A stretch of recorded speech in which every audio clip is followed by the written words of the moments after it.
analyzing the costumes of Supergirl. As mentioned in the previous video, costuming is often overlooked as unimportant, especially when discussing animated media, despite the painstaking efforts put in by artists and animators.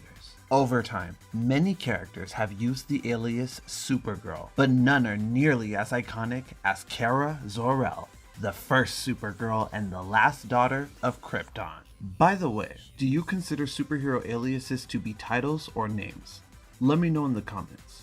Supergirl was created by writer Otto Binder, or Binder, I'm not sure, and artist Al Plastino, and making her debut May 1959. Kara has widely been considered the cheerleader of DC Comics, but her more recent arcs have given her a bit more edge. In this video, we will be discussing 3 outfits I adore and 3 outfits I abhor. Keep in mind this list is subjective, and if you feel differently about any of these costumes, that's perfectly valid.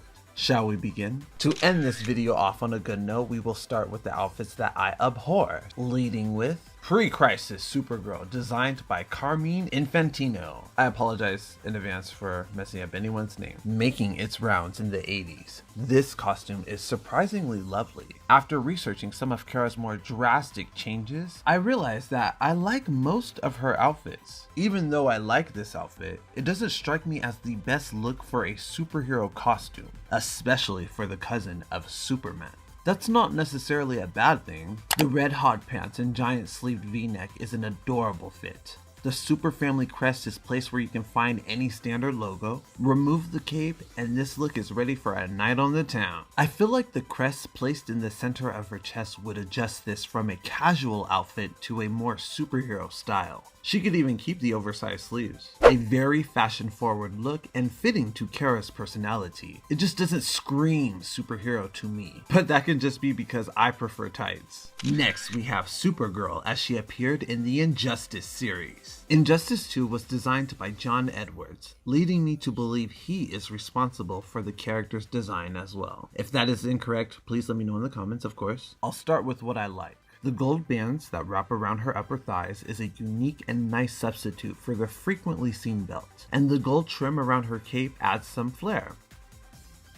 Okay, moving on. These are some of the worst boots I've ever seen. They look unfinished and oddly shaped. In certain renditions, the boots have an additional strap that looks a bit better, but not much. Bulky shoulders aren't typically my thing, and on Kara, it's no different. Some art replaces her shoulders with fitted red pads, a change that I feel like makes her costume look less cluttered. I also feel like the gloves are too much. The costume drastically improves without them, but it's still not my favorite. It does fit in with the Injustice redesigns wonderfully, and that's all it really needs to do.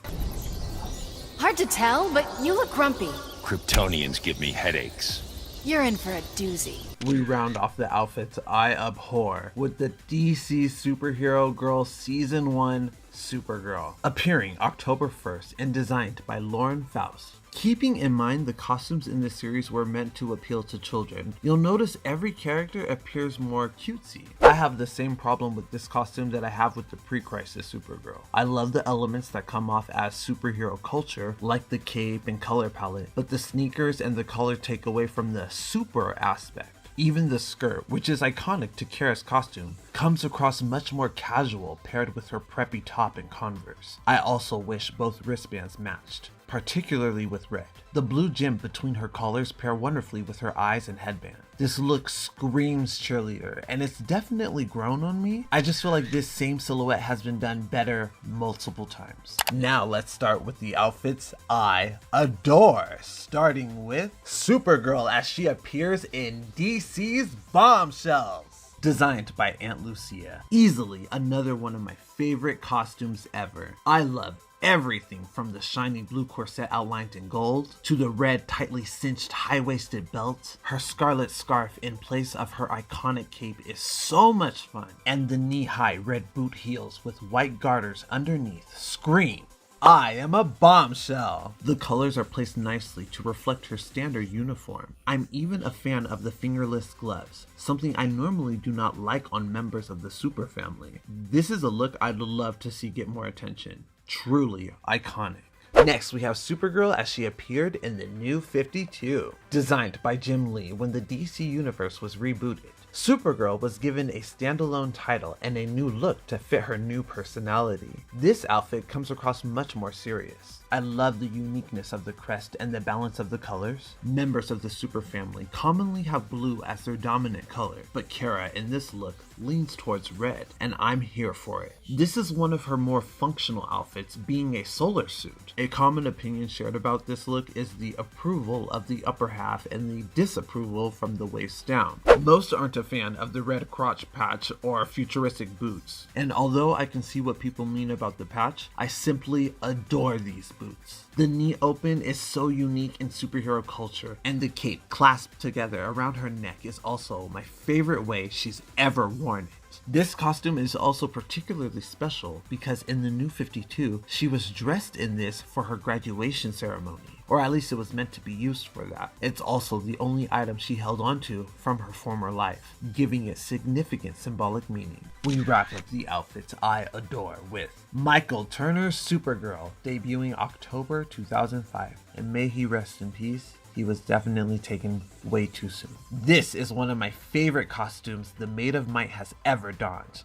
Her iconic two-piece set, in my opinion. When Supergirl blessed comic pages in this outfit is when she officially became DC's cheerleader. The long-sleeved crop top outlined in yellow put the super in Supergirl. The yellow belt around her skirt is beyond adorable. Kara's costumes tend to keep the yellow to a minimum, but every article of clothing in this costume has yellow trim, and it really adds to her sunny disposition. During this stint in her career, Kara was much more lighthearted and free-spirited, and her outfit reflects that. This costume closely resembles her older cousins, and it brings me joy. It's not the most daring thing she's ever worn, but the simplicity makes it surprisingly memorable. Whether you know her as the last daughter of Krypton, the Girl of Steel, or the Maid of Might, you can always find Kara in a fun look.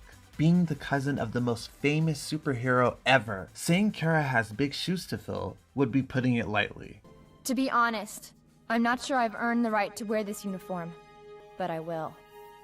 Like Wonder Woman style analysis, we haven't even scratched the surface when it comes to Kara's outfits. She puts the super crest on everything from evening gowns to wedding dresses. If this video gets 1,000 likes in the first month, I will make a sequel detailing every costume Kara has worn, unique enough to be mentioned. Unless you just want the small, alterations mentioned too, then I will also do that. If we recycle, then you can look forward to that. If you have any characters to request, please let me know in the comment section down below. But a better way to get my attention is to follow me on my socials. They'll be on the screen in the description box down below. If you do a request over there, DM me on Instagram, comment on TikTok, or especially Patreon, then I'm much more inclined to listen. But if there's a loud enough agency for a character to be done, then I will listen to the comment section here too as well. I also want to say thank you to my wonderful patrons whose support I could not do this without. As always, it means the world to me, especially while I do these experimental videos. I just kind of have to do what works right now, so I just appreciate you for all still sticking with me and watching. We still have reactions to do.